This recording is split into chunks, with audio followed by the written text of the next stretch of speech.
'cause I've been everywhere, man. I've been everywhere, man. Across the deserts bare, man. I've breathed the mountain air, man. I've traveled, I've had my share, man. I've been everywhere. Been to Tullamore, Seymour, Lismore, Mooloolaba, Nambour, Maroochydore, Kilmore, Marillaba, Bergville, Emmaville, Wallaville, Connavana, Columbine, Strathrown, Proserpine, Alladala, Darwin, Gingin, Lillaquen, Muckilla, Wallamilla, Bougainville, Cumberland, Ramakiller. I've been everywhere, man. I've been everywhere, man. Across the deserts. There he is, our mate Lucky Star. He's been everywhere, man. I reckon he's probably been to Gympie, and I think the last time we went to Gympie, we were talking to Brian Cadd. We were trying to think of a song that he could write that had a word that rhymed with Gympie, and the best we come up with Skimpy.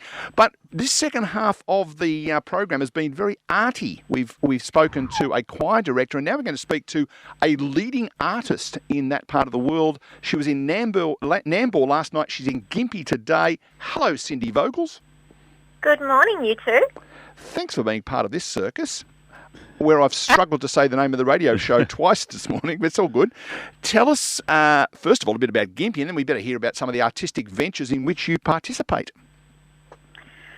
Oh my gosh, I had to, do research. Oh, what? Like... This program doesn't believe in research. We just make it up as we go along, which is quite evident to the listeners.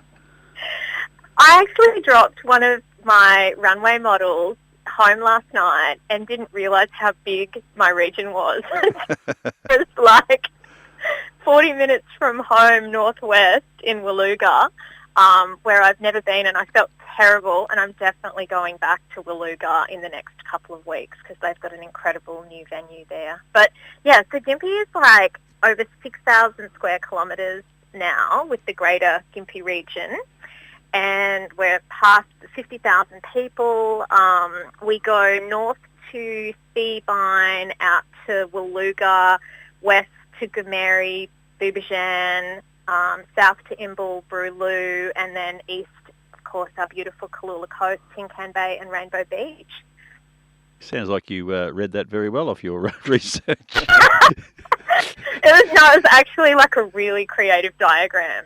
Magnificent. No. Why would people want to visit your region? What is the absolute jewel in the crown?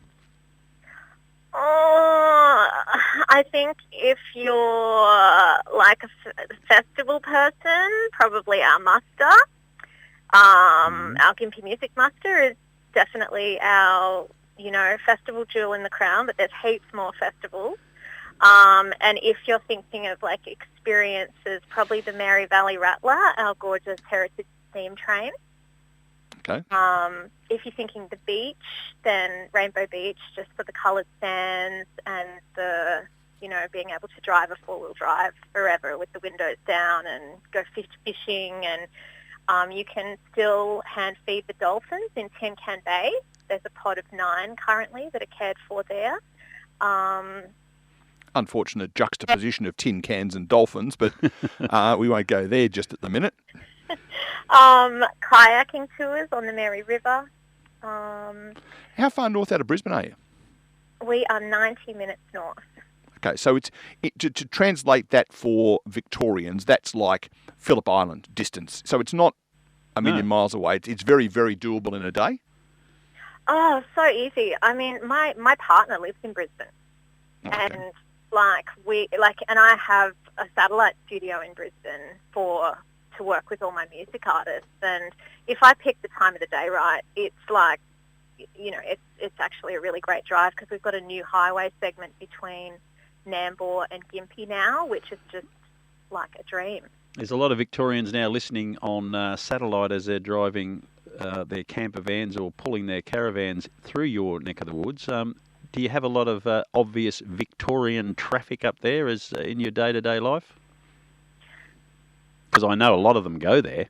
Yeah. I know the muster, the camping segment of the muster is literally full even like now 2 weeks out before the music artists even arrive, because it is like, I think it's Australia's largest camping festival now. And it's so exquisite in there. Like that Emmamore State Forest is just so beautiful. So I'm pretty sure that's a huge draw card. And then, the place is just so expansive and beautiful that there's just so many places to camp and gorgeous big, lots and lots of people opened up, their farms as, those big kind of farm stay camp retreats, during and after COVID. So that's been a really huge industry here. So 50,000 people can't be wrong. What do people in and around Gympie do for a job?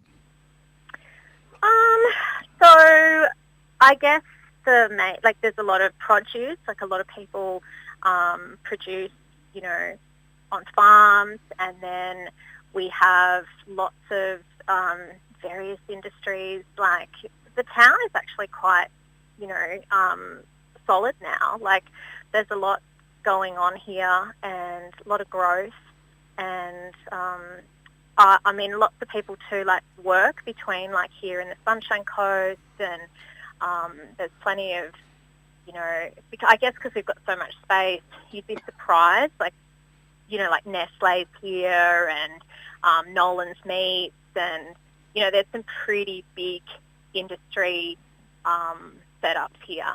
So yeah, I'm always surprised to hear the size of some of the companies that are established here, and they just carry on their business, and you kind of think, oh wow, they're employing hundreds of people, and so it's pretty it's much more thriving than I think people expect.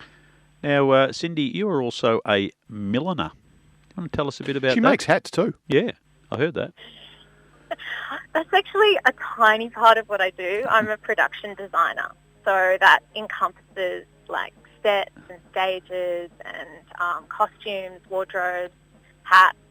But people think of me as a milliner because of the famous. Cindy, tell me who's the most famous head that one of your hats has sat on. Lady Gaga. And photographic evidence has been shown to me, along with Tony Bennett sitting next to her.